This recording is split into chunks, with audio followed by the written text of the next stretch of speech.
জয় মা দুর্গা। তো চলো আজকে এই বলেই ভিডিওটা শুরু করা যাক।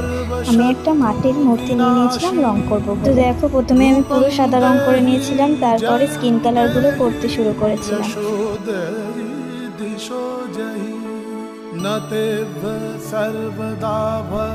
তো দেখো এখানে তো আমি ক্যামেরা অন করতেই ভুলে গেছিলাম, তাও তোমরা দেখে না। এবার আমি ব্যাকগ্রাউন্ডটা কালার করব।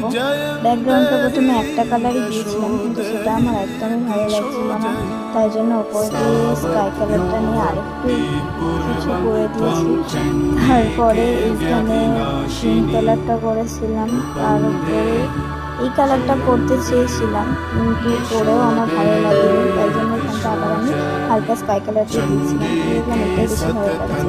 চলো আজকে কাজ এতটাই হয়েছে, এতটা তোমাদের কেমন লাগছে সেটা তো কমেন্টে জানাবেই। আর ফুল লুক দেখতে চ্যানেলটা সাবস্ক্রাইব করে রাখবে, যাতে পার্ট 2 আসছে সেটা দেখতে পারো। টাটা।